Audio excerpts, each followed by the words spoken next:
கவனிங்க, depreciation. சரியா, ஒரு important chapter. Again sure short 10 mark. Like எப்படி ஷோர் ஷார்ட் 10 மார்க் வந்துடும். NPO single entry, company accounts, partnership 4 10 mark, 5வது 10 மார்க் ஷோர் ஷார்ட். பிஆர்எஸ் வந்தால் வரும், இந்த அட்டம் வரும், அடுத்த அட்டம் வராது அப்படி. ஆனா இது கன்ஃபார்ம் வந்துடும். ஓகேவா, ரொம்ப இம்பார்ட்டன்ட் சாப்டர் கூட. வாட் இஸ் டெப்ரிசியேஷன் ராஜா? வாட் இஸ் டெப்ரிசியேஷன் ராஜா? தேய்மானமா? சரி, ரைட். கவனி, டெப்ரிசியேஷன்ன்ற வேர்ட் தெரியறதுக்கு முன்னாடி நம்மளுக்கு இன்னைக்கு எக்ஸ்பெண்டிச்சர்னு ஒன்னா என்னன்னு தெரியணும். எக்ஸ்பெண்டிச்சர்னா amount to spend either by payment or incurring liability for some purpose for earning revenue. That is what? Expenditure. That expenditure can be classified into what? Revenue expenditure, capital expenditure. Revenue expenditure, that year that itself.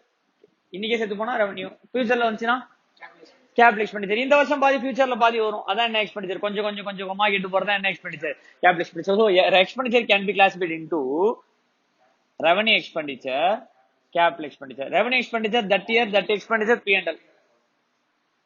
கரெக்டா ராஜா? Capital expenditure நல்லா கவனி, என்னது capital expenditure? அதுதான் நம்ம ஒரு பேர் கொடுத்துருக்கோம். That is called fixed assets. That is called what? Fixed assets. Sir, what is fixed asset? What is fixed asset? Any asset, any asset which is held by the entity not for sale or consumption. என்னது? any asset held by the entity is nothing but business. எந்த business on the business by the entity not for எதுக்கு ராஜா? Sir, அப்ப fixed asset விற்க கூடாதா? விற்கலாம், but not the purpose of sale. நீ அந்த அசெட் வச்சிருக்க கூடாது. ஓகேவா? நீ அசெட் வச்சிருக்கிறது விற்கிறதுக்குன்னா அந்த asset is not a fixed asset. Say example,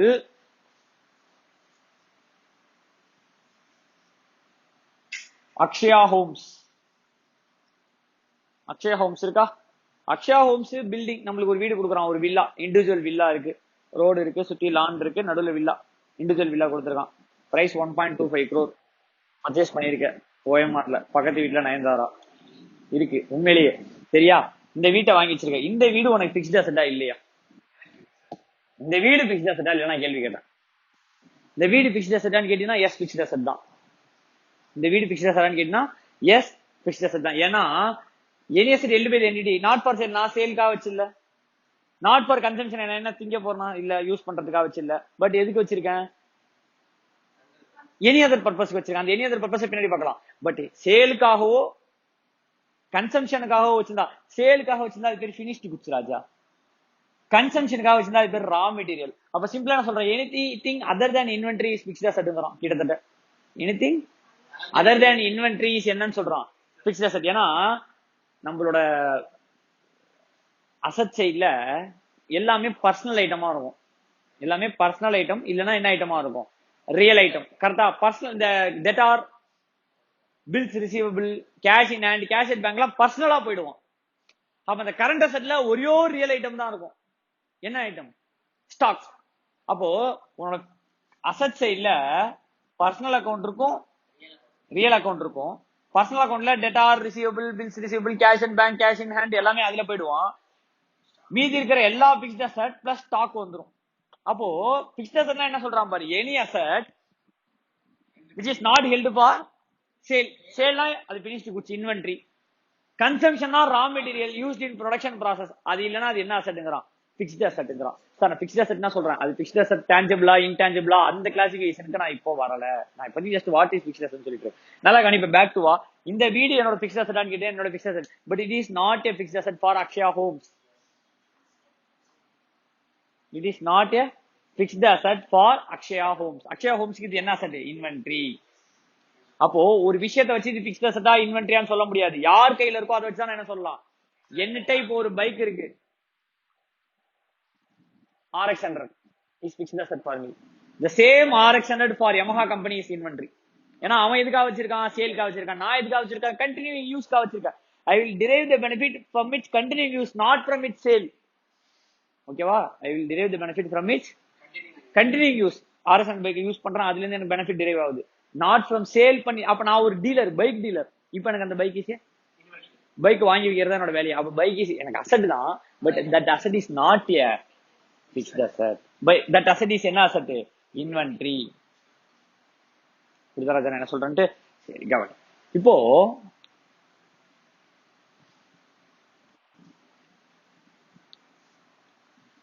fixed asset n number of types fixed asset இருக்கு. ஃபிக்ஸ்ட் அசெட்ல n நம்பர் ஆஃப் டைப்ஸ் இருக்கு. நீ டெப்தா போக வேண்டாம். ஃபிக்ஸ்ட் அசெட்னா என்ன தெரியும்ல? Fixed asset is asset it is not held by the entity not for or consumption. ஓகேவா? ஓகேவா? ஃபிக்ஸ்ட் அசெட்னா நீ அசையும் சொத்து அசையா சொத்து அப்படிலாம் சொல்லக்கூடாது. சரியா? இதுதான் டெஃபினேஷன். இப்போ இந்த ஃபிக்ஸ்ட் அசெட்ல எல்லா அசெட்டுக்கும் டெப்ரிசியேஷன் வருமா sir? All fixed asset attract டெப்ரிசியேஷனா?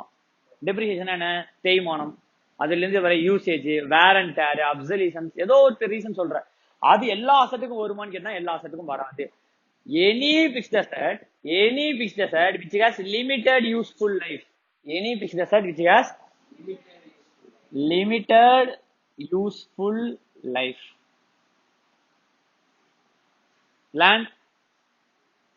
land பூமி அழிஞ்சிரும், அது ஒரு விஷயம், அது நடக்க போகுது. அது இன்னைக்கு தெரியாது, எனக்கு என்னைக்கு தெரியாது.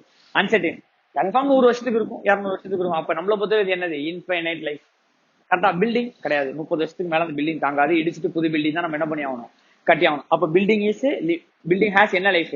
Limited life. Plant and machinery has limited life. Furniture and fittings has. Sir what is plant and machinery sir?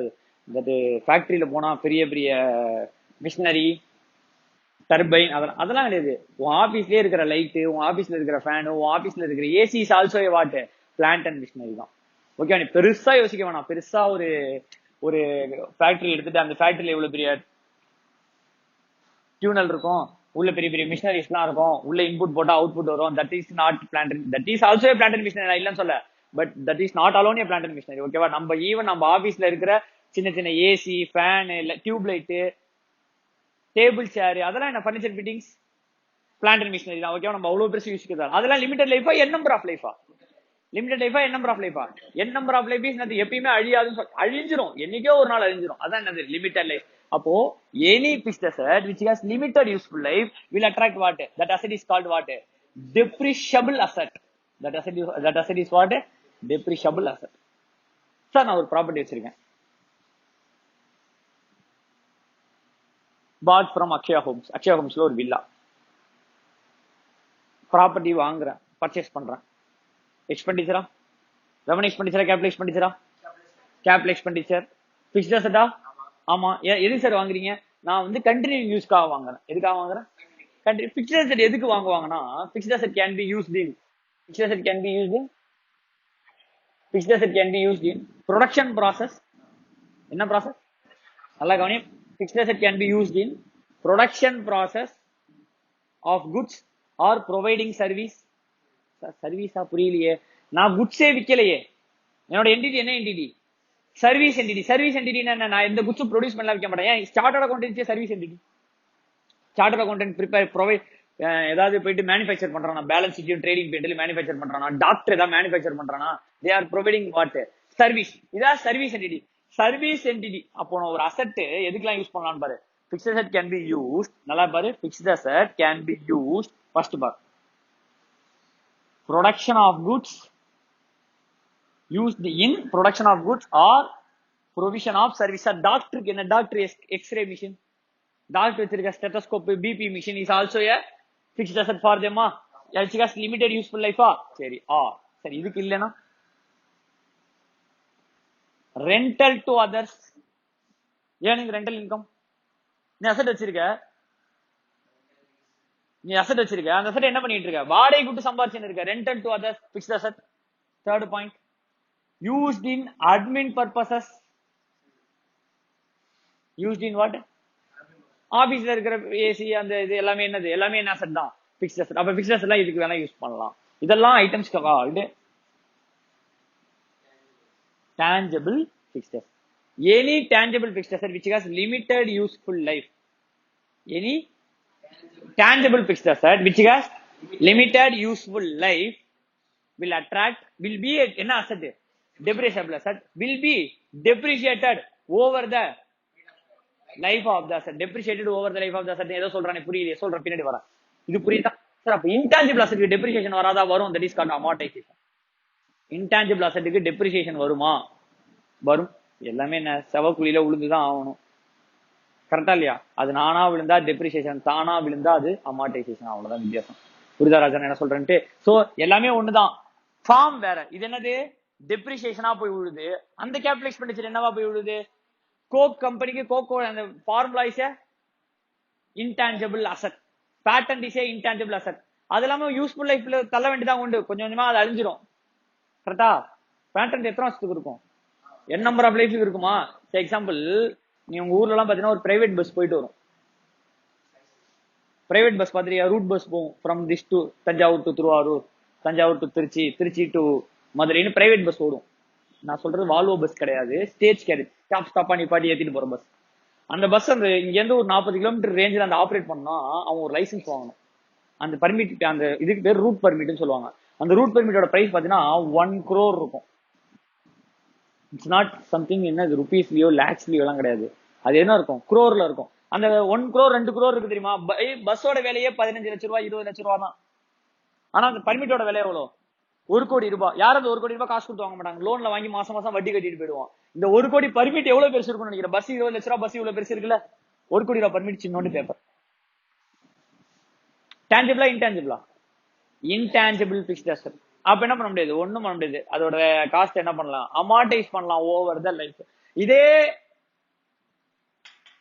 intangible asset is for n number of life, not need not to amortize itself. இந்த route permit n number of life, நீ எத்தனை வருஷம் வேணா அந்த root permit வச்சு நீ bus ஓட்டிக்கலாம்னா you need not என்னது what amortize. இப்ப புரியுதா ராஜா? அப்ப எந்த அசெட்டுக்கு டெப்ரிசியேஷன் வரும்? எந்த எக்ஸ்பெண்டிச்சருக்கு டெப்ரிசியேஷன் வரும்? Expenditure, capital expenditure. Capital expenditure will be treated as fixed asset. fixed assetல சார் இப்ப நான் இன்வென்டரி பர்ச்சேஸ் பண்றேன், கேபிட்டல் எக்ஸ்பெண்டிச்சரா இல்லையா? இன்வென்டரி பர்ச்சேஸ் பண்றேன். Inventory purchase is normal purchase. Normal purchase is revenue expenditure. Whatever you are incurring as capital expenditure will be an asset, fixed asset. Any business which has limited useful life will be an asset. Depreciable. Any depreciable asset will attract what? Depreciation. புரியுதா ராஜா? எந்த அசெட்டுக்கு இப்ப depreciation வரும்னு புரியுதா? இப்ப fixed அசெட்னா என்னன்னு பார்த்தோம், எதுக்கு depreciation வரும்னு பார்த்தோம், டெப்ரிஷியபிள் அசெட்னா என்னன்னு பார்த்தோம். இப்போ ஹவு டு கால்குலேட் டெப்ரிசியேஷன் நான் சொல்லி தர தேவையில்ல, உங்களுக்கு ஆல்ரெடி தெரிஞ்சிருக்கும்.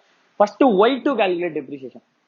First why to calculate. ஏன் depreciation calculate பண்றோம்? நல்லா கவனி ராஜா. கோர் கான்செப்ட் நல்லா கவனி. கோர் கான்செப்ட் டெப்ரிசியேஷனுக்கு புக்ல ஒரு definition கொடுத்திருப்போம். depreciation is wear and tear of the asset, obsolescence of the asset, affection of time of the asset. ஒரு ஒன்று கொடுத்திருப்பான். அதெல்லாம் அவன் கொடுத்திருப்பான். ரைட், நான் இல்லைன்னு சொல்ல, அதெல்லாம் தப்புன்னு சொல்ல, பட் இருக்கு. But the core concept of charging depreciation is accrual concept. என்ன கான்செப்ட் ராஜா?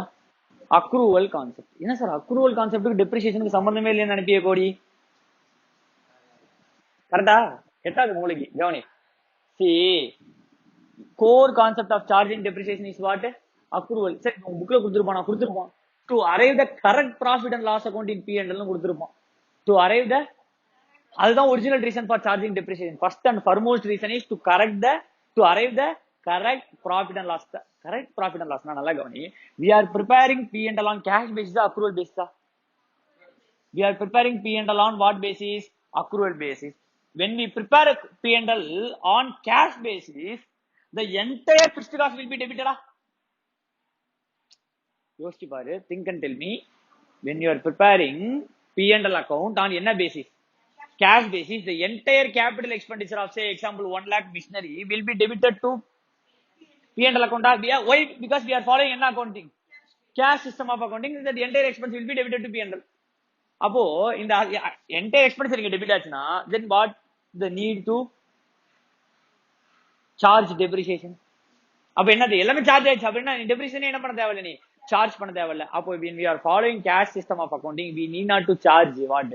Depreciation. அந்த வருஷம் எக்ஸ்பெண்டிச்சர், அந்த வருஷம் எக்ஸ்பெண்டிச்சர், அவ்வளவுதான். கரெக்டா ராஜா? கரெக்டா இல்லையா? But no one will prepare P&L on என்ன basis? Cash basis. P&L on cash basis நானே இது வரையும் பார்த்தது இல்ல. Suppose when we prepare P&L on cash basis, இந்த P&L on cash basis என்ன தெரியுமா? இந்த வருஷம் எனக்கு என்னெல்லாம் வந்திருக்கு, இந்த வருஷம் எனக்கு என்னெல்லாம் போயிருக்கு, ப்ராஃபிட் ஆகலாம். இந்த வருஷம் நான் ஒரு வீடு வாங்கியிருப்பேன். சம்பாதிச்சது கம்மியா இருக்கும். ரெண்டுத்தையும் செட் அப் பண்ணா கன்ஃபார்ம் எனக்கு என்னதான் வரும்? கன்ஃபார்ம் எனக்கு என்னதான் வரும்? லாஸ். எக்ஸாம்பிள், இந்த வருஷம் நான் சம்பாதிச்சே 10 லட்சம் ரூபாய், 15 லட்சம் ரூபாய்க்கு வீடு வாங்கியிருக்கேன். டூ வீடுன்னு 15 லட்சம் ரூபாய் என்ட்ரி போட்டுருவேன். எதுல? P&L. அதர் எக்ஸ்பென்ஸ் வேற ஒரு 5 lakhs வந்துரும். கன்ஃபார்ம் 10 lakhs என்னவா தான் இருக்கும்? லாஸ் தான் காட்டும். பிகாஸ் P&L கேஷ் பேஸ்ல யாரா ப்ரிப்பேர் பண்ணுவாங்களா? ப்ரிப்பேர் பண்ணவே கூடாது. Suppose we prepare cash based-னா we are not following என்ன concept? accrual concept. Then if we are not following accrual concept, there is no point of depreciation because entire expenditure will be debited to what?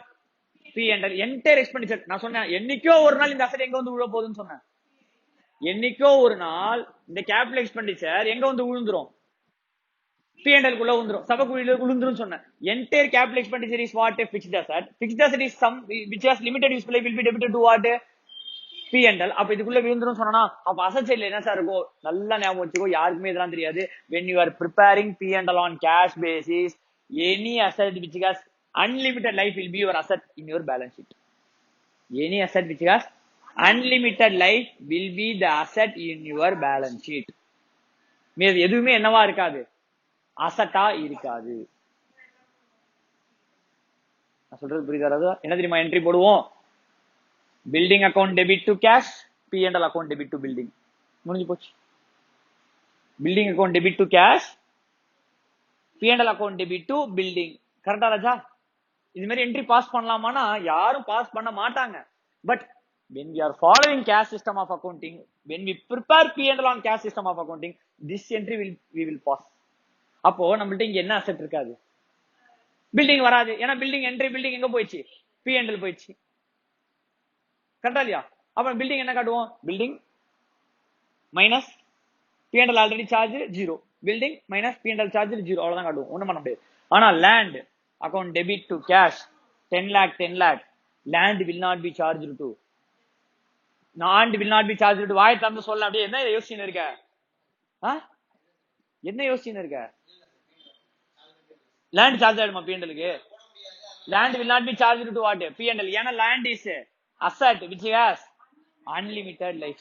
சரி, இப்ப நான் பேசுறது எல்லாமே இல்லாத ஒண்ணுதான். நான் பேசுறது எல்லாமே இல்லாத ஒண்ணத்தை பத்தி பேசிட்டு இருக்கேன். ஏன்? அதனாலதான் இது வந்துச்சுன்றதுக்காக தான். இப்படி யாருமே பண்ண மாட்டாங்க. யாருமே பிக்ஸ்ட் அசெட் எடுத்துட்டு போயிட்டு P&L அக்கௌண்ட்ல டெபிட் பண்ண மாட்டாங்க. யாருமே வெறும் லேண்ட மட்டும் அசெட்டா காட்ட மாட்டாங்க. சார் நீங்க ஏன் சார் காட்டுறீங்க? when we prepare P&L on என்ன basis? Cash basis. this will happen. அப்ப there is no point of charging depreciation. asset எடுத்துட்டு போயிட்டு அங்க போறது. சார் அப்போ when we preparing P&L on accrual basis, why we have to charge depreciation, sir? என்னது? when we preparing P&L on what basis? accrual basis, why we need to charge depreciation? அங்க பண்ண மாட்டாங்கன்னு சொல்லிட்டீங்க, இங்க ஏன் சார் பண்றோம்? அதுக்கு ரீசன் சொல்லணும்ல. Example, if you are buying an asset, say example building for 10 lakhs, to building account 10 lakhs, accrual system for the year or during the year? for the year or during the year? பதில் சொல்லணும். அடுத்தபடி அசிங்கமா திடீர்னு நீ பெரிய Einstein மாதிரி யோசிக்க வேணாம். அவ்வளவு பெரிய கான்செப்ட் எல்லாம் இல்ல இது. நான் கேஷ் பேஸ்ல P&L நீ பாத்துருக்கவே மாட்டேன் வாழ்க்கையில, கன்ஃபார்ம். சரியா? அதை பத்தி நீ யோசிக்கவே வேணாம். சரியா? கவனி. இப்ப அவன் யோசிச்சுட்டு இருக்கான் கேஷ் பேஸ்ல எப்படி P&L வரும். அப்ப எப்படி பிக்ஸ்ட் அசெட் போட்டா அசெட் சைடுல எதுவுமே காட்டாது பேலன்ஸ் ஷீட்ல. அதான் வராது நானே சொல்லிட்டேன். அவன் வந்தால் எப்படி வரும்னு யோசிச்சுன்னு இருக்கான். கவனி. Building account P&L building account 10 lakhs. Accrual சிஸ்டம்ல ஃபார் தி இயர் காட்டுவியா, டியூரிங் தி இயர் காட்டுவியா? For the year during the இயரா? For the year.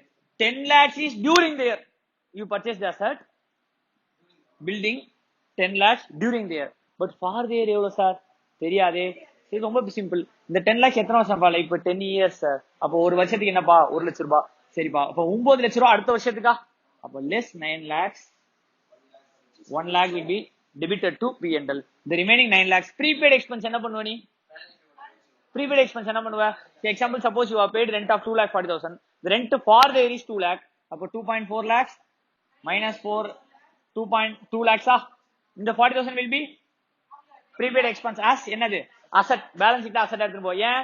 balance sheet எடுத்துட்டு போனதா you have to conduct to the next year. அதை கடத்திட்டு போணும் அடுத்த வருஷத்துக்கு. கரெக்டா இல்லையா? அப்போ இந்த 9 lakhs amount will be carry forward to next year. next year எடுத்துட்டு போனா அது எங்க வரணும்? balance sheetல assetல building account 9 lakhs. இப்ப தெரியுதா ஏன் டெப்ரிசியேஷன் சார்ஜ் பண்றோம்?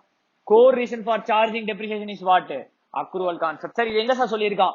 அரைவ் கரெக்ட் P&L அப்படின்னு சொல்லியிருப்பான் ஒரு பாயிண்ட். நீட் ஃபார் டெப்ரிசியேஷன்ல to arrive the correct profit or loss அப்படின்னு சொல்லியிருப்பான். கரெக்ட் ப்ராஃபிட் ஆர் லாஸ் எப்ப அரைவ் பண்ண முடியும்? அக்ரூவல் கான்செப்ட் 100% அப்ளை பண்ணணும். கொஞ்சம் பர்சன்ட் அப்ளை பண்ணக்கூடாது. Accrual concept you have to apply 100%. அப்ப 100% அக்ரூவல் கான்செப்ட். நான் ஒரு அசெட் வாங்கிருக்கீங்க, அந்த அசெட்டுக்கும் you have to apply what? Accrual concept. Accrual concept is what? During the year for the year convert பண்றதா accrual concept. Simple, as simple as that. During the year என்னவா கன்வெர்ட் பண்ணோம்? For the year. During the year last இயருக்கு pay பண்ணிருக்க, last இயர்க்குலாம் இந்த வருஷம் வரக்கூடாது, ஃபார் தி இயர் மைனஸ் பண்ணு. டியூரிங் தி இயர் நெக்ஸ்ட் இயருக்கு பே பண்ணிருக்க, லெஸ் பண்ணு. லெஸ் பண்ணி நெக்ஸ்ட் இயருக்கு எடுத்து போறதுனால பேலன்ஸ் ஷீட் போற. லாஸ்ட் இயருக்கு பே பண்றதுனால திருப்பி அது எங்க போகாது?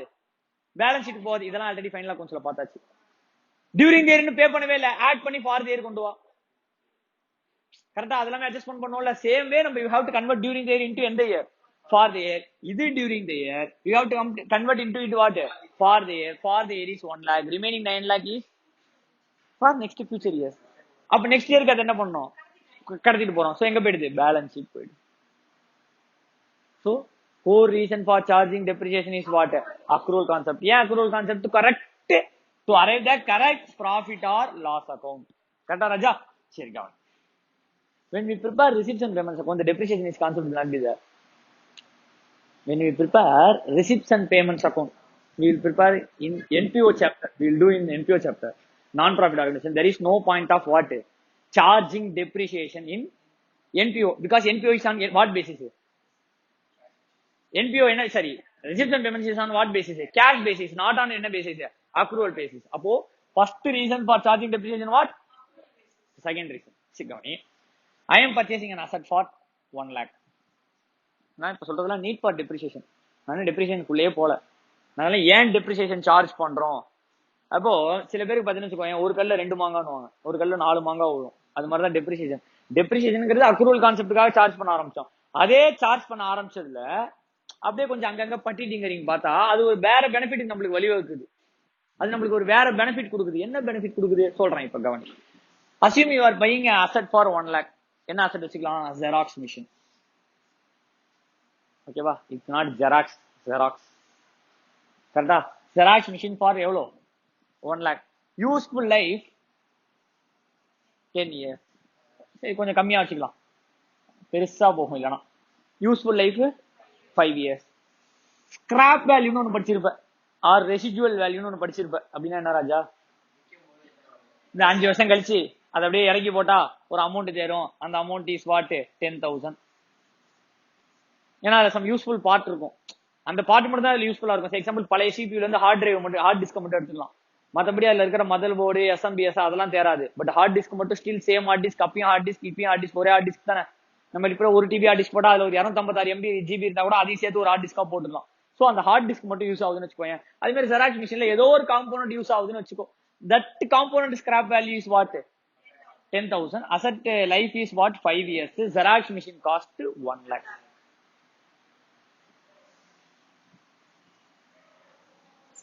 இப்போ கொஞ்சம் அப்படியே டச் உள்ள போறேன். depreciation is charged.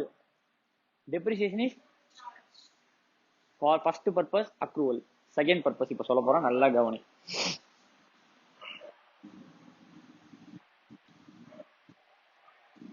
One lakh minus scrap value. depreciation எப்படி கால்குலேட் பண்ணுவ? Cost minus scrap value divided by scrap value 10,000 divided by, வேற ஏதாவது நம்பர் போட்டா ஈஸியா இருக்குமோ? ஸ்கிராப் வேல்யூவே வேணாம், ஸ்கிராப் வேல்யூ 0. அதுக்கப்புறம் ஸ்கிராப் வேல்யூ போட்டு காட்டுறேன். So cost minus scrap value, cost minus scrap value 0, cost 1 lakh divided by life is what? 5 years. Depreciation is what? 20,000. Depreciation is what? 20,000. கரெக்டா ராஜா? இப்போ ஏன் சார் அந்த depreciation? அப்போ first year depreciation will be what? 20,000. Second year depreciation will be what? 20,000. Third year depreciation will be what? 20,000. Fourth year depreciation will be what? 20,000. Fifth year depreciation will be what? 20,000. அப்போ according to accrual concept, conclusion we arrived what? We have to charge. சரி, அந்த depreciation என்ன பண்ணலாம்? Depreciation என்ன பண்ணலாம்? Assume இப்ப நான் ஒரு ஜெராக்ஸ் கடை வச்சிருக்கேன், 1 லட்ச ரூபா போட்டு ஜெராக்ஸ் மிஷினை வாங்கிட்டேன். 5 வருஷம் அந்த ஜெராக்ஸ் மிஷினை வச்சு சம்பாதிப்பனா?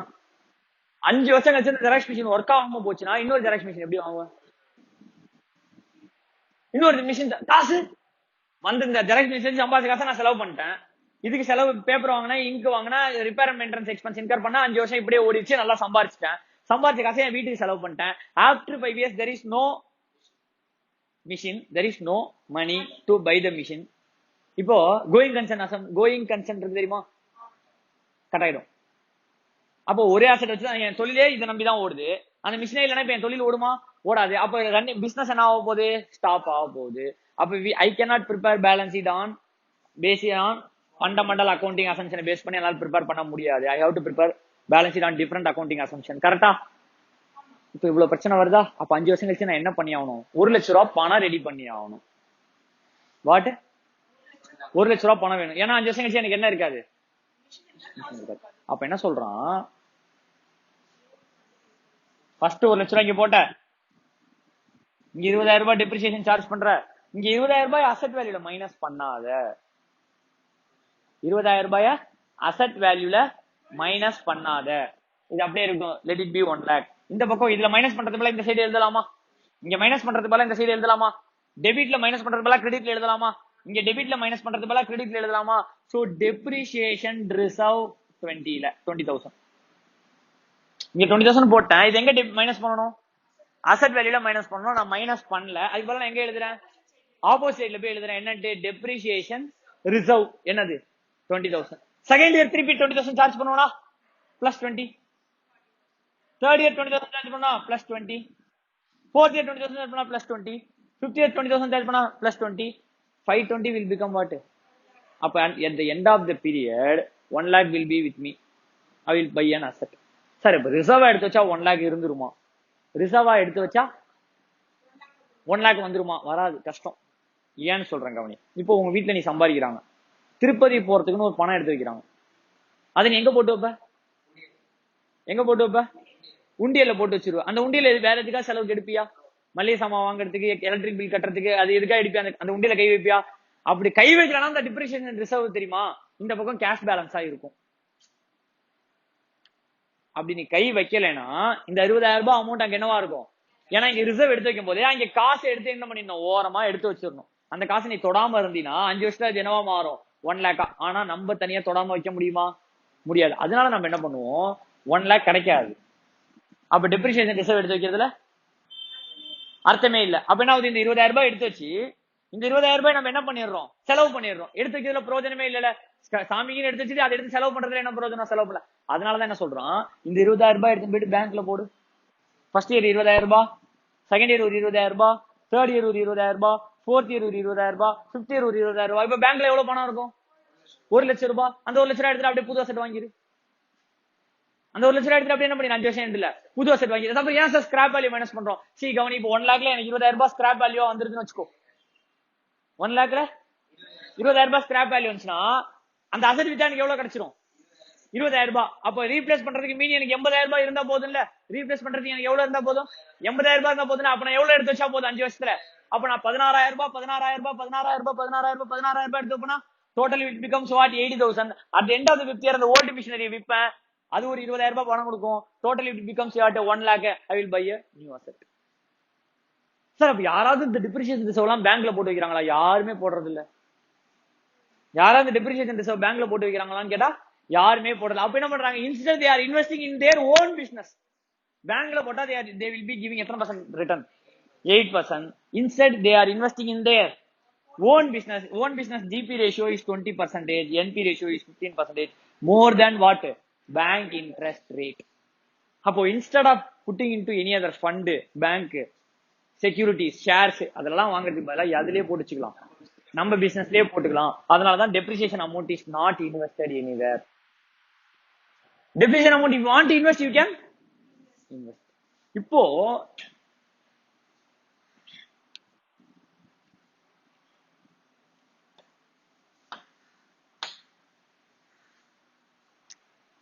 1 lakh asset, 1 lakh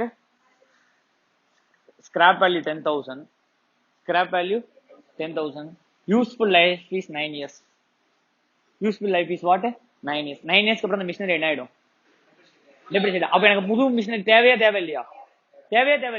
தேவை. இப்ப பாரு, அப்ப எவ்வளவு டெப்ரிசியேஷன் எடுத்து வைப்பேன்? 1 lakh டிவைடட் பை 9 போடணும் ஆக்சுவலா. அப்ப 1 lakh 9 வருஷத்துல எடுத்து வைக்கணும்.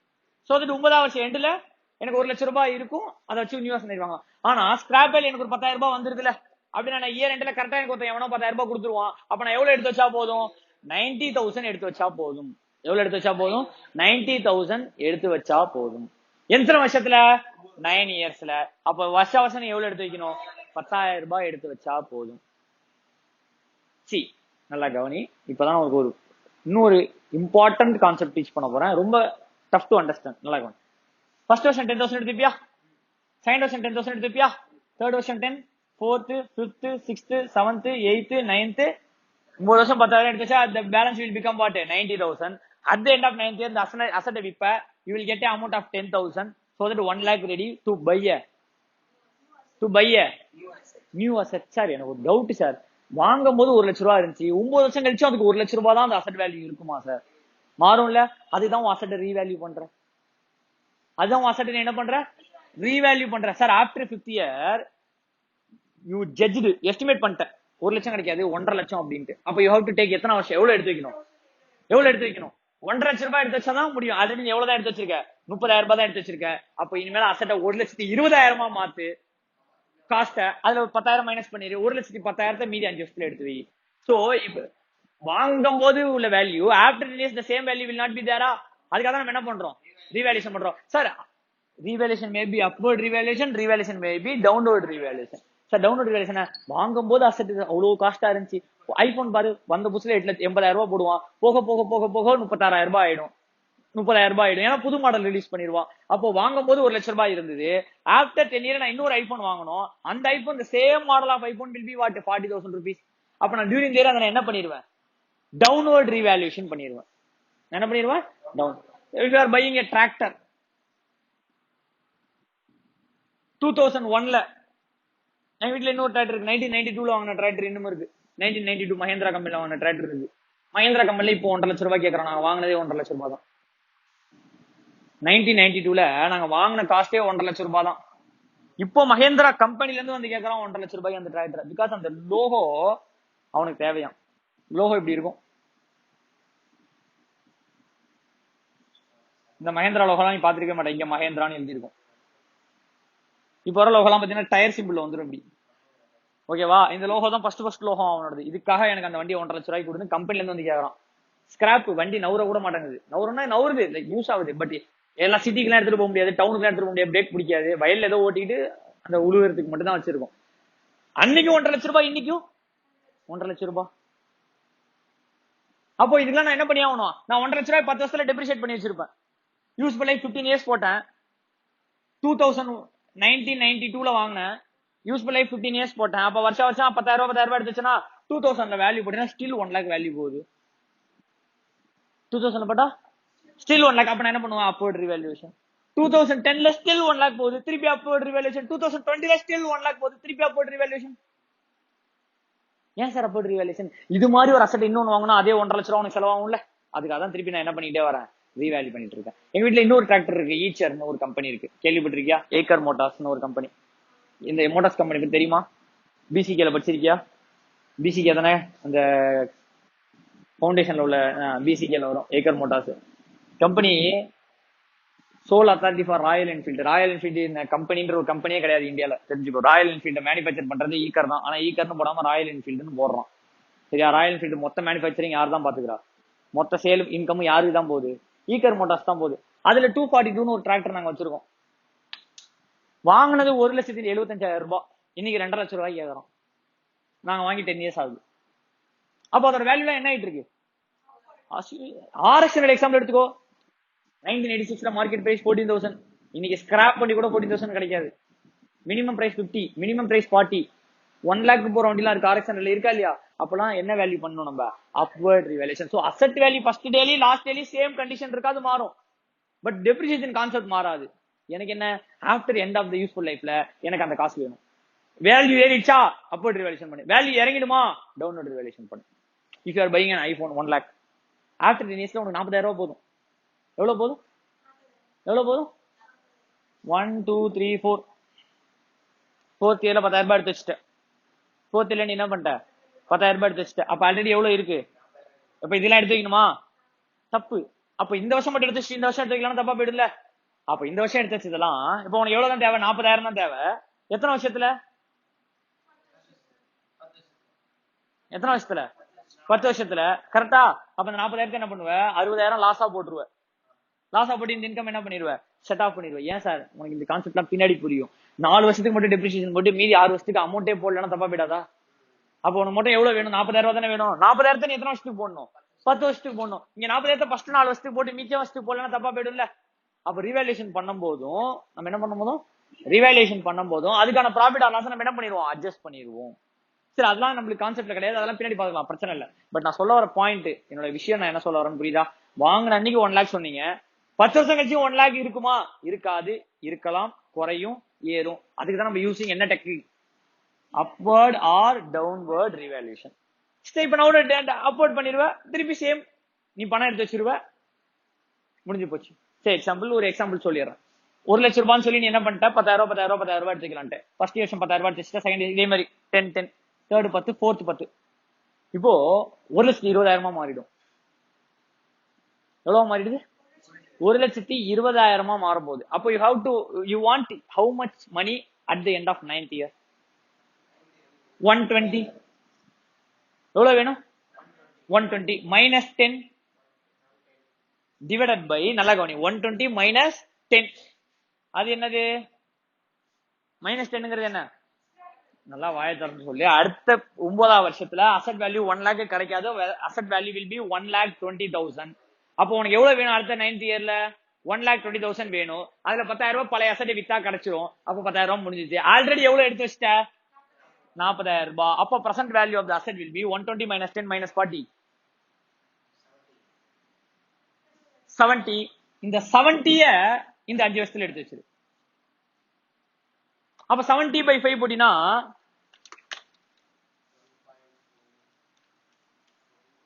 14 எடுத்து வைப்ப. அப்ப இந்த வருஷம் 14, எந்த வருஷம்?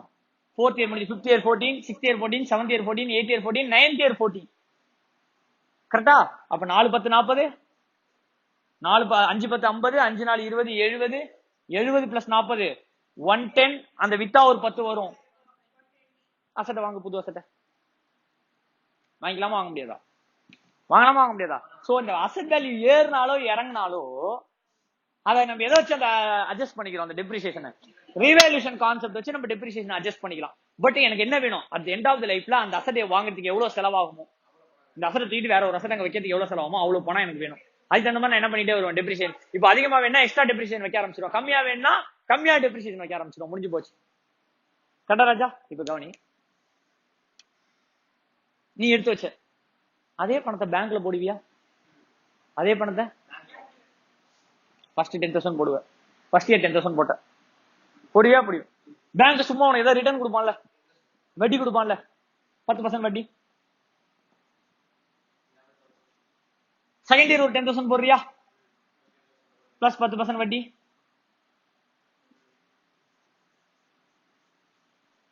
புரியல? புரியாது. இந்த 11,000 நெக்ஸ்ட் இயர் வட்டி வரும்.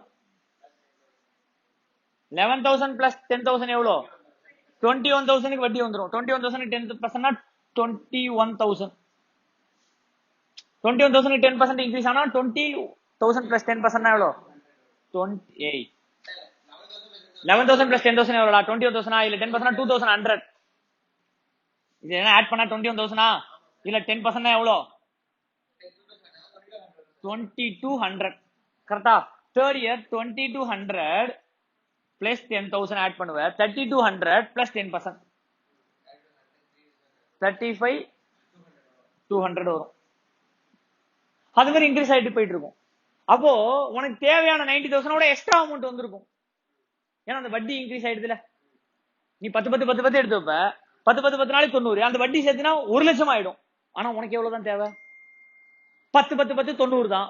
1 லட்சம் தேவையா? தேவையில்லை. அப்படியே எக்ஸ்ட்ரா பணம் எடுத்து வைக்கிற பணத்தை என்ன பண்ண? நீ குறைச்சிக்கோ. அப்ப என்ன பண்ணு?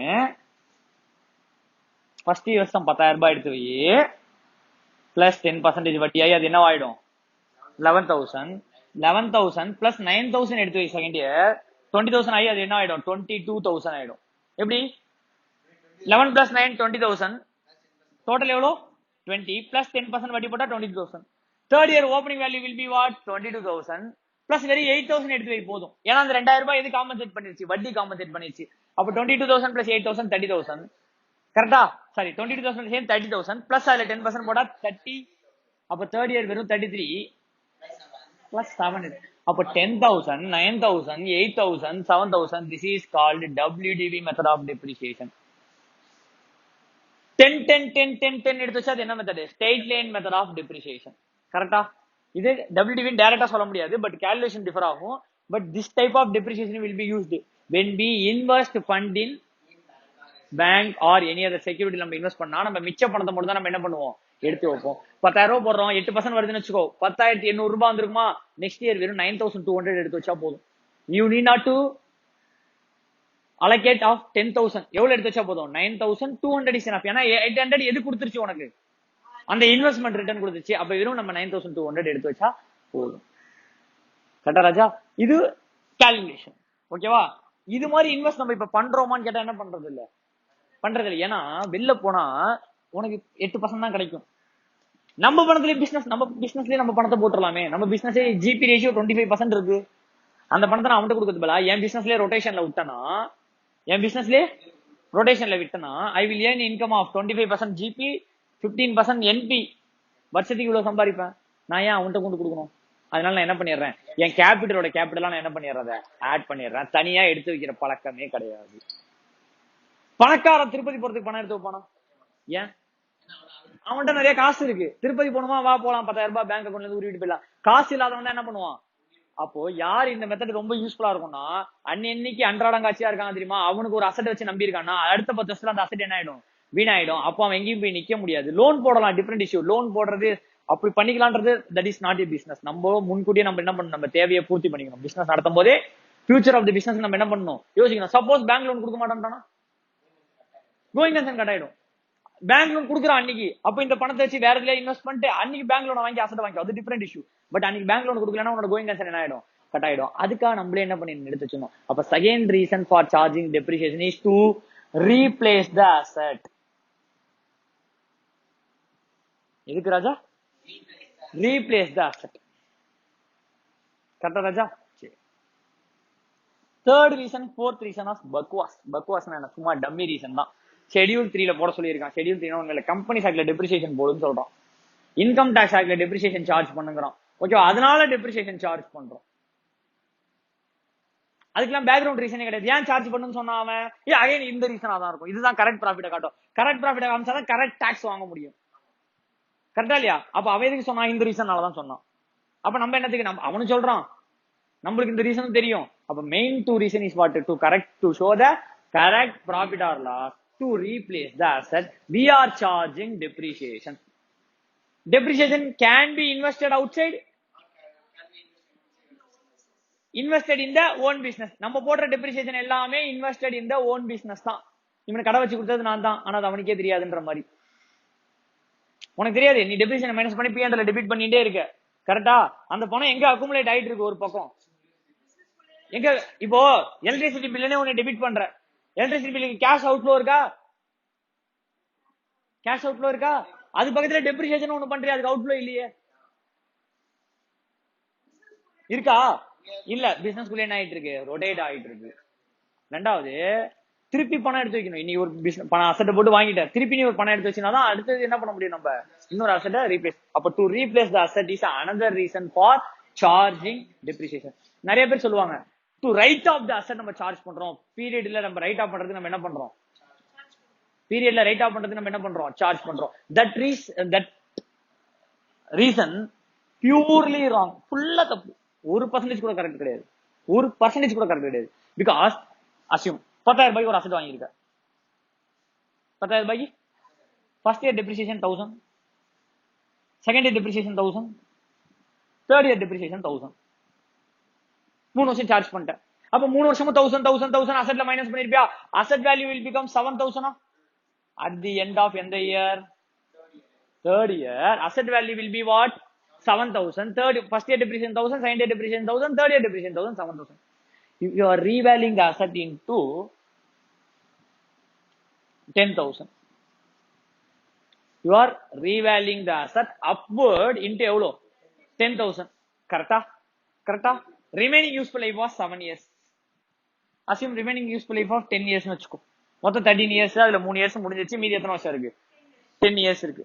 சம் இருக்குன்னு வச்சுக்கோ. ஆர் ரிமைனிங் யூஸ்ஃபுல் லைஃப் நீ ரிவைஸ் பண்ற. என்ன பண்ற? Remaining useful life because 7 years தான் இருக்கு, இன்னும் 10 years தான் அசட்டோட வேல்யூ, பட் இன்னும் 7 years தான் இருக்கு. At the end of the third year உன்னால நினைக்கிறேன், என்ன நினைக்கிறேன், இன்னும் 7 வருஷத்துக்கு 10 வருஷத்துக்கு உன்னால அசட் யூஸ் பண்ண முடியும். அப்ப your charge depreciation at 700 are you charge depreciation of 1000. ஏன் 1000? அதுல நோ டவுட் 700 கிடையாது. Asset value become 10,000. Remaining life also revised 10. அப்ப டெப்ரிசியேஷன் வில் பி 1000. அப்ப first year 1000, second year 1000, third year 1000, 4th 5th 6th 7th 8th 9th 10th 11th 12th 13th. ஏன்னா remaining இன்னும் 10 years இருக்குன்னு சொல்லியிருக்கேன். அப்ப 1000 1000 1000 1000 1000 1000 1000 1000 1000 1000. அப்ப 13,000 ரூபாய் எடுத்து வச்சிருக்க ராஜா. நீ எவ்வளவு எடுத்து வச்சிருக்க? நீ எவ்வளவுதான் இன்கரே பண்ண? 10,000 ரூபாய் செலவு பண்ணிட்டு 13,000 ரூபாய் அசட் தள்ள முடியுமா P&L? 10,000 ரூபாய் அசட் செலவு பண்ணிட்டு 13,000 ரூபாய் P&L தள்ளி இருக்கே, கரெக்டா? அப்போ எதுக்காக டெப்ரிசியேஷன் சார்ஜ் பண்றோம்? சரி, ஏன்னா நான் ஒரு அசட் வாங்கணும்னா மொத்தம் எனக்கு எவ்வளவு செலவாகும்? 13,000 ரூபாய். ஏன்னா ஆல்ரெடி 3,000 ரூபாய் எடுத்து வச்சதுக்கு அப்புறம் உனக்கு எவ்வளவு தேவைப்படுது?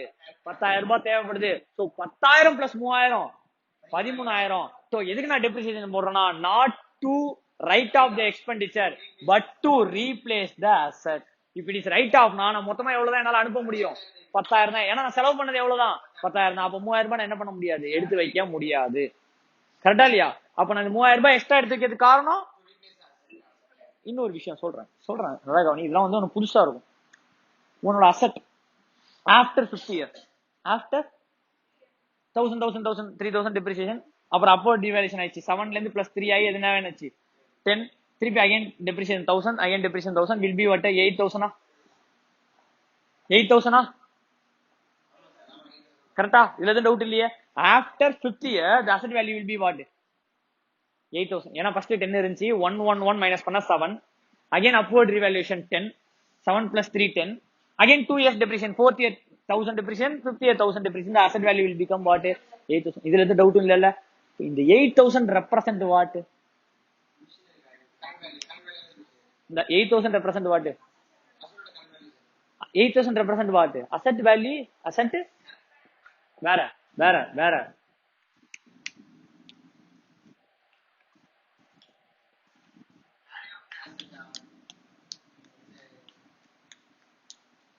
வேற current asset value right, okay. வேற வேற வேற இன்னும் 8,000 ரூபாய் எடுத்து வைக்கணும். அப்ப எடுத்து வச்சு காசு எங்க இருக்கும்? கேஷ் இன் பேங்க்ல ஆட் ஆயிடுச்சு சார். அப்ப என்ன பண்றோம்? இன்னொரு சிஸ்டம் ஃபாலோ பண்ணுவோம். என்னது? இந்த இடத்துல 10,000 10,000 இருக்கும், டெப்ரிசியேஷன் ரிசர்வ் மட்டும் இந்த இடத்துல அக்குமுலேட் பண்ணிட்டு போவோம். அப்ப அசெட் வேல்யூ எவ்வளோ? 10,000 ரூபாய். அசெட் வேல்யூ எவ்வளோ? 10,000 ரூபாய். இந்த பக்கம் 4,000 ரூபாய் இருக்கு. அப்படி மீன்ஸ் வாட்? இன்னும் 6,000 ரூபாய் எடுத்து வைக்கணும். அதை நம்ம என்ன பண்ணுவோம்? இந்த இடத்துல மைனஸ் பண்ணி இந்த இடத்துல 6ன்னு போடுவோம். அப்ப இந்த 6ன்ற மீனிங் என்ன? 6 ரூபாய் எடுத்து வைக்கணும். அசெட் வேல்யூ எவ்வளவு தான்? 10 தான். எவ்வளவு எடுத்து வச்சாச்சு? 4. இன்மேல எவ்வளவு எடுத்து வைக்கணும்? 6. This 6 is the original value of the asset ன்னு கேட்டா இல்ல. ஏன்னா நான் இல்லன்னு சொல்றதுக்கு ரீசன் ப்ரூவ் பண்றேன்.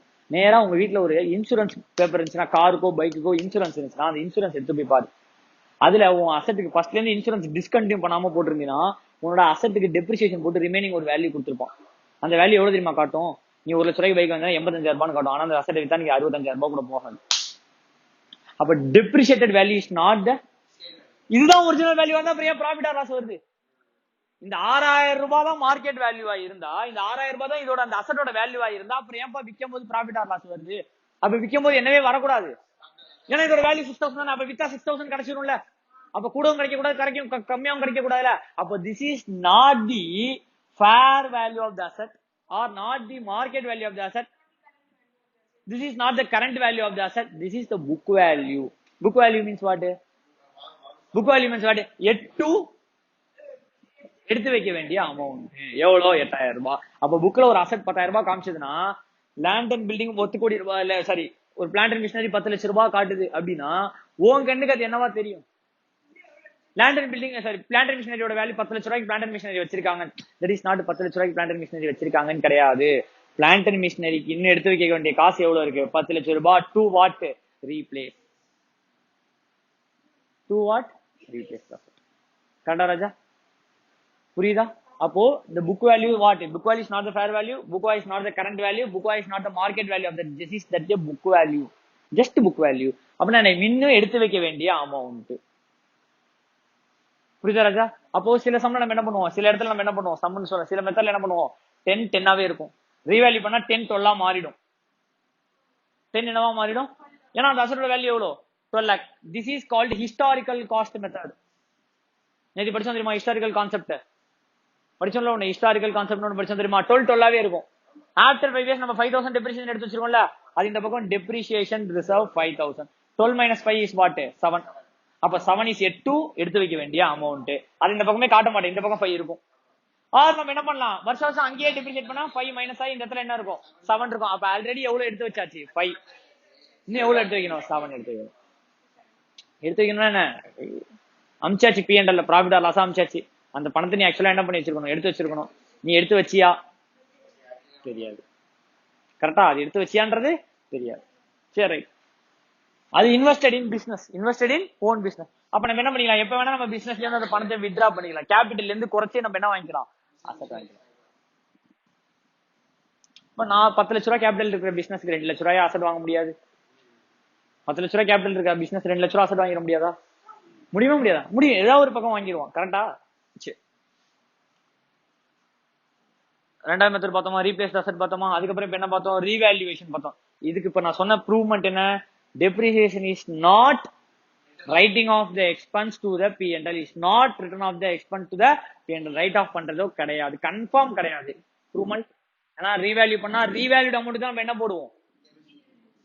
ரீவேல்யூ பண்ணா ரீவேல்யூட் அமௌண்ட் தான் என்ன பண்றோம்? டெப்ரிசியேஷன். ஏன் ரீவேல்யூ பண்றோம்? அங்கதான் டவுட். அது யாருக்குமே தெரியாது. ரீவேல்யூ பண்றோம், வேல்யூ ஏறிச்சுமா, நாள் வேல்யூ ஏறிச்சு. ஆஃப்டர் 10th year எனக்கு அந்த அமௌண்ட் வேணும் டு ரீப்ளேஸ். சோ இன்னைக்கு நான் என்ன பண்ணிடுறேன், முன்கூட்டியே எடுத்து வச்சுக்கிறேன். அதனாலதான் நம்ம என்ன பண்றோம்? ரீவேல்யூ பண்றோம். எதுக்கு டவுன்லோட் ரீவேல்யூஷன் பண்றோம்? இவ்வளவு எடுத்து வச்சா போதும், நீயா அவ்வளவு எடுத்து வைக்கிற போதும், குறைச்சிக்கோ. இன்னும் நிறைய எடுத்து வைக்கணும், அப்போர்ட் ரீவேல்யூஷன் பண்ணு. கரெக்டா இல்லையா? அப்ப ரீவேல்யூஷன் எதுக்கு பண்றோம்? நாளைக்கு எனக்கு பணம் தேவை. எதுக்கு ரீவேல்யூட் அமௌண்ட்ல டெப்ரிசியேஷன் போடுறோம்? ஆமா, ரீவேல்யூட் அமௌண்ட் எடுத்து வச்சா நம்மளால டோட்டல் கொண்டு வரோம். அப்போ depreciation is not writing off the expense to the P&L. கரெக்டா ராஜா? இப்போ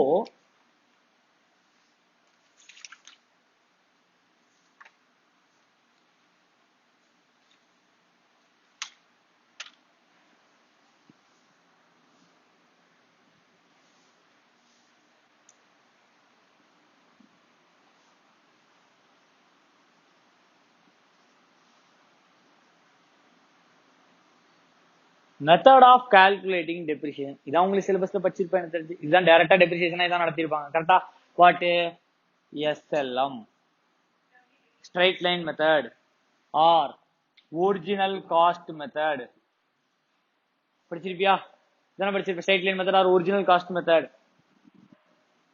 WDV method, diminishing balance method, written down value method or diminishing balance method அப்படின்னு ஏதோ ஒரு படிச்சிருப்பேன். அடுத்து மூணாவதா ஒண்ணு இருக்கு, இது நீ படிச்சிருக்க மாட்டேன். ஓகேவா? Production unit method, PUM method. என்னது? Production unit method. அது என்னன்னு பின்னாடி சொல்றேன். This is method of charging depreciation. எப்படி டெப்ரிசியேஷன் சார்ஜ் பண்ணலாம்? சி, இங்க வந்து நம்ம கொஞ்சம் அந்த கான்செப்ட்லாம் படிச்சாச்சு. ஏன் டெப்ரிசியேஷன் தெரிஞ்சிருச்சு. இப்போ அந்த பக்கத்திலேயே டெப்ரிசியேஷன் யோசிக்க கூடாது. வேற ஒரு பக்கத்துல இருந்து வந்து நம்ம என்ன பண்ணணும்? டெப்ரிசியேஷன். இப்போ நீ ஒரு அசெட் வாங்குற, அந்த அசெட் எல்லா வருஷமும் ஒரே பெனிஃபிட் கொடுக்குமா, இல்ல குறைஞ்சு குறைஞ்சு குறைஞ்சு கொடுக்குமா? சி, நல்லா யோசிச்சு பாரு. ஒரு புது பைக் வாங்கியிருக்க, ஃபர்ஸ்ட் இயர் அந்த பைக்ல இருந்து கிடைக்கிற பெனிஃபிட் ஆர் அந்த பைக்கோட பர்ஃபார்மன்ஸ் செகண்ட் இயர்ல குறையுமா, இல்ல அதே மாதிரி இருக்குமா? தேர்ட் இயர்ல, ஃபோர்த் இயர்ல சார் இப்படி குறையும் அப்படின்னா WDV சார்ஜ் பண்ணு. First year 10,000, second year 9,000, third year 8,000, fourth year 7,000. ஏன்னா அவ்வளவுதானே யூஸ் ஆகுது. கரெக்டா இல்லையா? ஃபர்ஸ்ட் இயர் 10,000, செகண்ட் இயர் ஈக்குவலா யூஸ் ஆகுமா, கம்மியா தான் யூஸ் ஆகுமா? அப்போ 9,000 சார்ஜ் பண்ணு. தேர்ட் இயர் அதோட கம்மியா, 8,000 சார்ஜ் பண்ணு, அதோட கம்மியா 7,000 சார்ஜ் பண்ணு, இப்படி சார்ஜ் பண்ணு போதும். ஏன்னா அதோட யூஸ் ஆஃப் த அசெட், அதுல இருந்து உனக்கு கிடைக்கிற பெனிஃபிட் ஈக்குவலா குறையுதா. அப்ப first year 10, second year 9, third year 8. சரி, இது equals charge straight line method. சரி, என்ன ஈக்குவல்? பில்டிங் வச்சிருக்கேன், ஃபர்ஸ்ட் இயர் என்ன பெனிஃபிட் கொடுக்குதோ அதுதான் செகண்ட் இயர் பெனிஃபிட். பில்டிங் எனக்கு என்ன பெனிஃபிட் கொடுக்க போகுது? ஃபர்ஸ்ட் இயர் இதே 1500 ஸ்கொயர் ஃபீட், செகண்ட் இயர் என்ன 1300 ஸ்கொயர் ஃபீட்டா இறங்கிருமா? இல்ல செகண்ட் இயர் 1600 ஸ்கொயர் ஃபீட்டா மாறிடுமா? ஏதாவது மாறுமா? அதுக்கான ரிப்பேர் மெயின்டெனன்ஸ் பண்ணா அதோட பெனிஃபிட் ஒண்ணுமே. அதுக்கு பெயிண்ட் அடிக்கணுமா, பெயிண்ட் அடிச்சுட்டு போறோம். அங்கங்க மெயின்டெனன்ஸ் இருக்கா, பைப் உடஞ்சிச்சா மாத்தணுமா, அந்த benefit will be same through the life of the asset. 50வது வருஷம் அந்த வீட்டுல தூங்கினாலும் புது வீட்டுல தூங்கினாலும் ரெண்டுத்துக்கும் டிஃபரெண்டே கிடையாது. பெனிஃபிட் ஏதாவது குறையுதா? ஸ்பேஸ் குறைஞ்சிருமா? அங்கங்க ரிப்பேர் அண்ட் மெயின்டெனன்ஸ், பைக்குக்கும் ரிப்பேர் அண்ட் மெயின்டெனன்ஸ் இருக்கும், வீட்டுக்கும் ரிப்பேர் அண்ட் மெயின்டெனன்ஸ் இருக்கும். தட் இஸ் ஒரு அசெட்டுக்கும் பில்டிங்க்கும் ரிப்பேர். பில்டிங் நீ ரிப்பேர் பண்ணினா அதோட பெனிஃபிட் டெரைவ்ட் என்ன ஆகாது, குறையாது. பட் பைக்கு நீ ரிப்பேர் மெயின்டெனன்ஸ் பண்ண பார்ட்ஸ் மாத்தினாலோ யூஸ் ஆக அதோட இது என்ன ஆரம்பிச்சிடும், குறைய ஆரம்பிச்சிடும். அதுல இருந்து வர பெனிஃபிட்டோ அதோட எஃபிஷியன்சியோ என்ன ஆரம்பிச்சிடும், குறையும். அப்போ ஃபர்ஸ்ட் இயர்ல இது கன்ஃபார்ம், செகண்ட் இயர்ல அதோட கம்மியா இருக்கும், தேர்ட் இயர்ல அதோட கம்மியா இருக்கும், ஃபோர்த் இயர்ல அதோட கம்மியா இருக்கும். அதோட யூஸ்ஃபுல் லைஃப்ல அது என்ன ஆகிட்டே தான் போயிட்டு இருக்கும், குறைஞ்சிட்டே போகும். ஒரு 15 வருஷம் ஆக்டிவாவை எடுத்து ஓட்டி பாரு, வண்டி நவுறாது, தட. அதே புது வண்டி எப்படி இருந்திருக்குமா? ஏன் புது வருஷம் அது புது வண்டி. அப்போ பெனிஃபிட் ஓவர் த லைஃப்ல என்ன ஆகிட்டே வருது, குறைஞ்சிட்டே வருது. Charge WDV method of depreciation. Sir building sir first year என்னவோ செகண்ட் இயர் தான், செகண்ட் இயர் என்னவோ தேர்ட் இயர் தான். பர்னிச்சர் அண்ட் பிக்சர் சார் அது சும்மா அந்த மேஜ் அங்க கிடக்கு, டேபிள் ஒன்று கிடக்கு, டேபிள்ல உட்காந்து மேனேஜர் சைன் போட்டுட்டு இருக்காரு. செகண்ட் இயர் அந்த டேபிள் ஏதாவது எஃபிஷியன்சி குறையுமா? இல்ல இவ்வளவு பெரிய இருக்கிற டேபிள் அப்படியே பாதியா சின்னதாயிடுமா? எதுவுமே ஆகாதுல. அப்போ பர்னிச்சர் அண்ட் பிக்சர்ஸுக்கு வாட் வி கேன் சார்ஜ் என்னது, but plant and machinery we can charge depreciation on SLM method. ஏன் நீ சார்ஜ் பண்ணணும்னா பண்ணு, நான் வேணாம்னு சொல்லல, பட் பண்ண முடியாது. ஏன்னா கரெக்டான கிடைக்காது. ஏன்னா ஃபர்ஸ்ட் இயர் அந்த ஏசி கொடுக்குற பெனிஃபிட் கன்ஃபார்ம் எதுல கொடுக்காது. Even though repair and maintenance ton அப்படின்னாலும் பைக்குக்கு ரிப்பேர் மெயின்டெனன்ஸ் பண்ற. ஆனா ஃபர்ஸ்ட் புது பைக்கு 5 வருஷம் கழிச்சு சர்வீஸ் பண்ணாம ஓட்டுற, சர்வீஸ் பண்ணி தான் ஓட்டுற. ஆனா 5 வருஷம் ஃபர்ஸ்ட் வருஷம் பைக் மாதிரியே இருக்குமா? இருக்காது. தோ repair and maintenance expense incurred, the same will not give the benefit as it is given in the first year. கரெக்டா ராஜா? அப்போ குறைஞ்சிக்கிட்டே இருக்கு. அப்போ பிளான்ட் அண்ட் மிஷினரி கன்ஃபார்ம் குறையும். ஃபர்ஸ்ட் இயர் அந்த மிஷினரியில ஃபேக்டரியில இருக்கிற மிஷினரி ஓடின மாதிரி அது 10வது வருஷம் ஆகாது, ஓடாது. கரெக்டா ராஜா? அப்போ அதுக்கெல்லாம் charge WDV method of depreciation. ஈக்குவலா இருந்ததுன்னா SLM, குறைஞ்சிட்டே போச்சுன்னா சார் இன்க்ரீஸ் ஆயிட்டு போமா சார்? எப்படியுமே எனக்கு தெரிஞ்ச ஒரு விஷயம் கூட இன்க்ரீஸ் ஆயிட்டே போகாது. அப்படி இன்க்ரீஸ் ஆயிட்டே போச்சுன்னா அதுக்கு n number of useful life, அதுக்கு no depreciation, only appreciation. Sometimes what சொல்லு.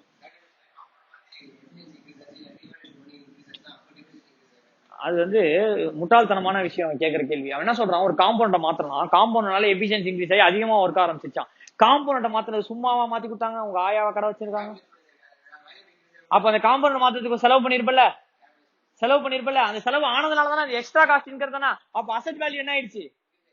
அசெட் வேல்யூ ஏறினா டெப்ரிசியேஷன் ஏறதான் அதை செய்யும். அது இஸ் நாட் இன்க்ரீஸ் எஃபிஷியன்சி எல்லாம் கிடையாது. நான் சொல்றது புரியுதா? இப்ப நீ என்ன பண்ற, பைக் வாங்குற, அதுல உள்ள பைக்ல உள்ள இன்ஜினை கட்டிட்டு RS இன்ஜினை வாங்கி ஏத்துற, பைக் எஃபிஷியன்சி நல்லா இருக்குமா இருக்காதா? ஆமா இருக்கும், நான் இல்லைன்னு சொல்ல. பட் அந்த இன்ஜினோட காஸ்ட் ஆட் ஆகுதுல, அந்த இன்ஜினோட காஸ்ட் ஆட் ஆகுறதுனால உனக்கு என்ன இன்க்ரீஸ் ஆகுது, எஃபிஷியன்சி. திருப்பி புது இன்ஜின் போட்டவனே ஏறிட்டே போமா, பெனிஃபிட் இறங்க ஆரம்பிச்சிருமா? அப்ப திருப்பி WDV தான் எஃபிஷியன்சி ஏறும். இப்போ இந்த இடத்துல இருந்து எஃபிஷியன்சி இந்த இடத்துக்கு ஏறி திருப்பி அது என்ன ஆகிட்டே போகும், டிக்ளைன். இந்த இடத்துல சும்மா ஏறுமா? கேபிட்டல் எக்ஸ்பெண்டிச்சர் பண்ணணும், அதனால இந்த எஃபிஷியன்சி ஏறும். அகைன் அந்த எஃபிஷியன்சி என்ன ஆகிட்டே போகும், குறைஞ்சிட்டே போகும். அந்த இடத்துல we have to charge method of what method of depreciation, WDV method of depreciation. If not, SLM. Sir, what is point of production unit method? ரொம்ப சிம்பிள் ப்ரொடக்ஷன் யூனிட் மெத்தட். நல்லா கவனி sir. how to calculate depreciation on SLM, how to calculate depreciation on WDV I will teach later. But when to calculate depreciation on SLM, when to calculate depreciation on WDV I am teaching now. கரெக்டா? மூணாவது என்ன method? Sir I am buying one machinery. ஓகேவா? it can produce 1 lakh unit of output. Sir என்ன sir 1 lakh unit of output? ரொம்ப இல்ல, எவ்வளவு பெருசு பெரிய மிஷினரி எல்லாம் வேணாம். வீட்டுல எல்லார் வீட்லயும் சமையல் அடுப்புல, சமையல் கட்டுல ஒரு லைட்டர் இருக்கும். அந்த லைட்டர் வாங்கும் போது பாத்துருந்தீங்கன்னா 1 lakh டிக்குன்னு சொல்லி கொடுத்துருப்போம். அப்ப நீ எத்தனை டைம் பிரஸ் பண்ணலாம்? அதை 1 lakh டைம் தான் பிரஸ் பண்ணலாம். அப்ப அதோட லைஃப் நீ 20 வருஷத்துல 1 லேக் டைம் பிரஸ் பண்ணாலும் 1 லேக் தான், ஒரே வருஷத்துல 1 லேக் டைம் பிரஸ் பண்ணாலும் 1 லேக் தான். அப்போ அதோட லைஃப் இஸ் அதோட எபிஷியன்சி, அதுல இருந்து கிடைக்கிற benefit is not depends upon எது யூஸ்ஃபுல் லைஃப் வச்சு அதை சொல்ல முடியாது. ஓகேவா? இந்த வருஷமே நீ அந்த மிஷினரி என்ன பண்ணிடலாம், முடிச்சிடலாம், யூஸ் பண்ணா முடிஞ்சிடும். நான் வந்து கான்ட்ராக்டர், சமையல் கான்ட்ராக்டர். எனக்கு ஒரு லைட்டர் வாங்கினா சீக்கிரமே காலி ஆயிடும். நான் ஒரு வீடு சமைக்கவே மாட்டேன் எங்க வீட்டுல, அப்போ அந்த லைட் 5 வருஷத்துக்கு இருக்கும். இன்னொரு வீட்டுல 3 வேலை சமைக்கிறாங்க, அந்த வீட்டுக்கு 2 வருஷத்துக்கு இருக்கும். அப்போ டிபெண்ட்ஸ், ஒருத்தவங்களுக்கும் ஒரு வருஷத்துக்கு அந்த லைஃப் யூஸ் ஆகுமா? கரெக்டா? அதுக்கு நீ டிப்ரிசியேஷன் அந்த இந்த மெத்தட்லாம் பண்ண முடியாது, கேபிடேஷன் எல்லாம் போட முடியாது. ஸோ இப்போ இந்த அசெட்டுக்கு எப்படி சார் டிப்ரிசியேஷன் போடுவீங்க? ஃபர்ஸ்ட் வருஷம் நீ 20,000 டிக் யூஸ் பண்ணிருக்க, அப்போ 1 லட்ச ரூபாய், இந்த 1 லட்ச ரூபாய்க்கு அந்த suppose you are buying the lighter for 1 லேக்னு அசியூம் பண்ணிக்கோ. ஃபர்ஸ்ட் வருஷம் நீ எத்தனை டிக் யூஸ் பண்ணிருக்க, அப்போ 20,000 ரூபாய் டெப்ரிசியேஷன் சார்ஜ் பண்ண. செகண்ட் வருஷம் 0 டிக்ஸ், நான் யூஸ் பண்ணவே இல்லை, நான் வெளிநாடு போயிட்டேன், யூஸ் பண்ணவே இல்லை, 0 rupees depreciation. Third year sir நான் 40,000 டிக் யூஸ் பண்ணிருக்கேன், 40,000 டிக்கு 40,000 டெப்ரிசியேஷன். சார் எப்படி சார் கண்டுபிடிச்சீங்க? 1 lakh rupees இஸ் ஃபார் எத்தனை டிக்கு? சப்போஸ் 10,000 டிக்னு வச்சுப்போமா? டோட்டல் லைஃப் எத்தனை டிக்கு? லைஃப் எத்தனை, இது ருபீஸ் எவ்வளோ? 1 lakh நீ அதை வாங்கினீங்கன்னா எத்தனை டிக் தான் யூஸ் பண்ண முடியும்? 10,000 டிக். இப்போ எப்படி டெப்ரிசியேஷன் சொல்றியா? ஃபர்ஸ்ட் இயர் நான் 2,000 டிக் யூஸ் பண்ணிருக்கேன். ஃபர்ஸ்ட் இயர் நான் எத்தனை யூஸ் பண்ணிருக்கேன்? 2,000. அப்ப 2,000 டிக்கு எவ்வளவு டெப்ரிசியேஷன் கண்டுபிடிக்கணுமா? ஒண்ணுமே இல்ல, 1 lakh இஸ் ஃபார் 10,000 டிக்கா. அப்போ ஒரு டிக்கு எவ்வளோ? 10 rupees. கரெக்டா ராஜா? 0 0 0 0 கேன்சல் பண்ணா 10 rupees. இங்க எத்தனை டிக் யூஸ் பண்ணிருக்க? 20,000 rupees டெப்ரிசியேஷன். செகண்ட் இயர் 10 டிக்கு தான், வெறும் 10 டிக், 10 into 10 100 ரூபாய். Second year third year 1990 tick, 19,900. Fourth year 6,000 tick மிச்சத்து மொத்தத்தையும் முடிச்சுட்டேன், 60,000 ரூபாய். அப்ப 60 பிளஸ் 19,000 79,000 பிளஸ் 10 80,000, 80 பிளஸ் 20 முடிஞ்சு போச்சு. இதை நான் 10 வருஷத்துக்கு டெப்ரிசியேட் பண்ணின்னு வச்சுக்கோ, 3வது வருஷமே முடிஞ்சு போயிடும். 4வது வருஷத்துக்கு லைட்டர் ஒர்க் ஆகுமா? புது லைட்டர் வாங்கணும்ல, அது காசு வேணும்ல. அப்ப 4வது வருஷமே நான் என்ன பண்ணிட்டேன், ரெடி பண்ணிட்டோம். இப்ப நீ 10 வருஷத்துல யூஸ் பண்ணா 10 வருஷத்துல ரெடி பண்ணுவேன், 4 வருஷத்துல யூஸ் பண்ணா 4 வருஷத்துல ready. So wherever the useful life is not clear, wherever the is not clear. நம்ம இந்த வருஷம் நிறைய யூஸ் பண்ணா சீக்கிரம் காலி ஆயிடும், இந்த வருஷம் கம்மியா யூஸ் பண்ணா லேட்டா காலி ஆகும். அப்படிப்பட்ட அது மாதிரி ஏதாவது அசட்டா இருந்ததுன்னா charge depreciation on production of units method, PUM method. அண்டர்ஸ்டாண்டா? புரியுதா ராஜா? அப்போ இதான் method of calculating depreciation. Method of accounting depreciation is different. Method of accounting depreciation is different. You can charge depreciation on SLM, WDV, production unit, SLM, WDV, production unit method. இந்த 3 depreciation methodல ஏதோ ஒரு depreciation methodல charge பண்ணலாம். அது account பண்றது depreciation directly credited to asset account, credited to reserve account. அது 2 method இருக்கு. இது மூணுத்துல நீ எதை வேணா ஃபாலோ பண்ணலாம். அந்த மூணுத்துக்கு இந்த 2 மெத்தட்ல எந்த மெத்தட் வேணாலும் நீ என்ன பண்ணிக்கலாம், அக்கவுண்ட் யூஸ் பண்ணலாம். That will be dealt in next class.